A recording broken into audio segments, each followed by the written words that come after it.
Hey dolls, welcome back to your royal BFF, the People's Duchess. How you doing? Let's all take a deep breath in and a deep breath out.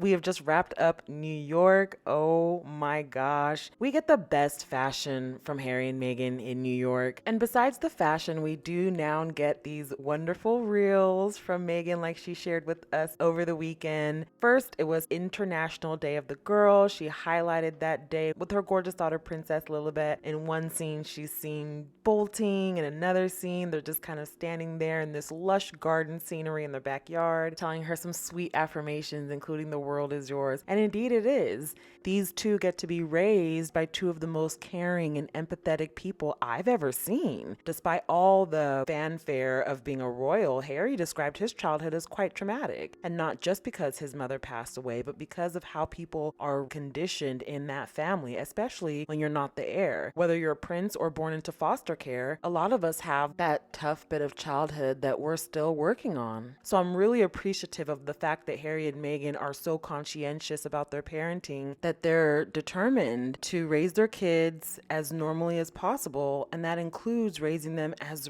real and empathetic humans. And there's something about not having childhood scars that's worth more than all the money in the world.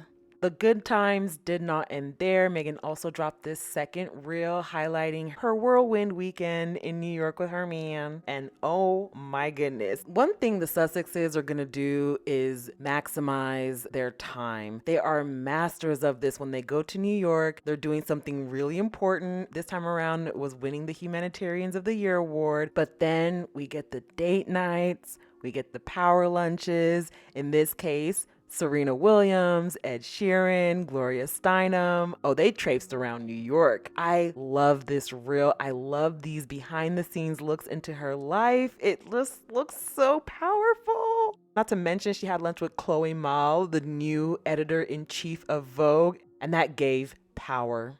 There was a lot of money, there was a lot of power in that room right there. So I didn't get any of those paparazzi pictures. Y'all know how I feel about posting those. I'm not going to do that, but it looks like she went straight from the keynote right into that meeting with Chloe because she was still wearing that striped Ralph Lauren shirt. I can't wait to see the photos from in that meeting if we ever do get to see them. But if not, I can't wait to see the outcome. I mean, one doesn't just go and have a meeting with Vogue unless there's something in the pipeline. Now we know Meghan edited the most successful print of British Vogue in her Forces for Change cover. She's enjoyed this super long relationship with Anna Wintour, and I'm just hoping that this culminates in her chairing the Met Gala. That's my hope. I would be happy with her doing Anna Wintour's last cover or ushering in Chloe's first cover. Either or would be just as great, but I'm really gunning for the Met Gala chair.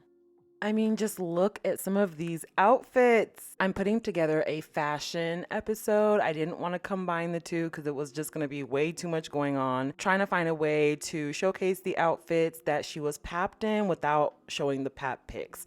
This is different. They were leaving a very well-known, like paparazzi heavy place, and I assumed that they knew they would be photographed. So we can use this picture, but I'm trying to get the others together in a way that isn't so, behind the bushes-y. Meghan donned this gorgeous rewear Chanel tweed dress, first donned in 2022, looking amazing as ever. The skin is skinning, the shoulders are back, the bun is doing what it do. Dude, do you know how iconic you have to be to have not one but two signature hairstyles? Meghan is known for both this perfect, not a hair out of place bun, as well as her messy bun that apparently broke every royal protocol until the right royals started colonizing it. So this was absolutely stunning. This is on their dinner date with Ed Sheeran at Soho House in New York. And this is why it's good to marry up. Meghan's best friend is Marcus Anderson, who runs these Soho houses. And imagine just having this at your disposal. Marcus and Meghan have been through it all together. They've been day ones. They're very close. And imagine just having a Soho house in any country available to you and your husband now. This is why we say that Harry married up, because Meghan came with contacts such as Marcus Anderson. You don't get more up than that. You don't get more married up than that type of high society. You did good, Harry. You did real good.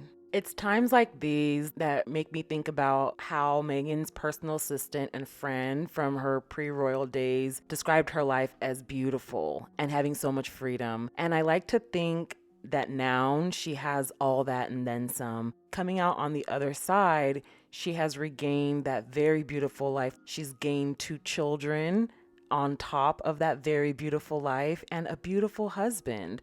So I think all in all, she has really regained what she lost and then some. Her life is more beautiful than it's ever been, and I love that for her. We also get to enjoy this with her. I say this all the time, the Sussex Squad, you guys are a very smart, intellectual group.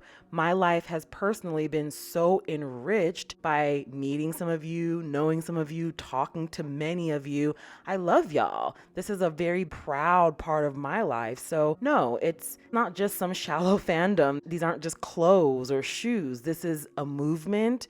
This is self-respect and self-worth. Meghan has really opened up a whole new generation of feminism and how it could and should look. Meghan has really ushered royalty into the 21st century, and so many little girls look up to her now. They're really gonna need to rewrite these Disney princess stories because thankfully, Meghan has shown us that it's not about sitting there taking all the abuse you need to until your prince comes to save you. You are your own knight in shining armor. You're just as powerful, just as capable as anyone to get yourself out of a bad situation should you ever find yourself there. Girls need that lesson more than anything now. She has really set such an amazing new precedent for young Black girls, young little girls of all races. She's really awakened the force in a lot of us, not unlike her mother-in-law before her, but completely differently. Diana will never be replicated, and thank goodness